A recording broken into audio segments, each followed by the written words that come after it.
મુદ્દાઓ હતા. બીજી જે વાત કરી છે એ હતી પીએસઆઈ ની.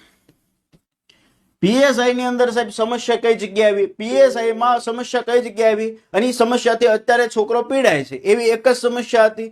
સાહેબ શું સમસ્યા હતી? તો કે સાહેબ પીએસઆઈ ની મુખ્ય પરીક્ષા, પીએસઆઈ ની મુખ્ય લેખિત પરીક્ષા જે હતી આની અંદર સમસ્યા આવેલી હતી. કે સાહેબ શું સમસ્યા આવી હતી? તો કે સાહેબ લેખિત નું રિઝલ્ટ હજી ન થાય. પરીક્ષા તો બહુ બધો સમય થઈ ગયો, માર્ચ મહિનામાં લેવાઈ ગઈ અને હજી આ નવેમ્બર ને ડિસેમ્બર આવશે એમ છતાં પેપરો હજી ચેક નથી થયા. તો એની અંદર સમસ્યા આવેલી હતી. તો આના ઉકેલ સ્વરૂપે સાહેબ આમાં ફેરફાર ત્રણ વસ્તુ મુખ્ય હતી કે આ જગ્યાએ સમસ્યા આવી ને આમાં આર ની અંદર ફેરફાર થઈ શકે, બાકી કોઈ જગ્યાએ ફેરફાર કોઈ હતો નહીં. પહેલો મુદ્દો હતો. બીજી મેં ખાસ કરી હતી પીએસઆઈ ની વાત કરી હતી કે પીએસઆઈ ની સાહેબ મુખ્ય પરીક્ષા માટે ચોક્કસ આયોજન આપવામાં આવે.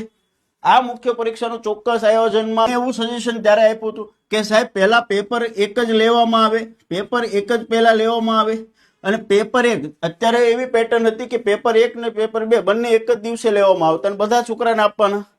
તો મેં એવી ભલામણ કરી હતી કે સાહેબ પેપર એક જે છે એક દિવસે લેવામાં આવે અને આ પેપર એકમાં જે ક્વોલિફાય થાય છે એ ઉમેદવારો માટે જ પેપર બે ની વ્યવસ્થા કરવામાં આવે. બરોબર છે. તો આ પ્રકારનું સજેશન એક મેં આપેલું હતું. અને ત્રીજો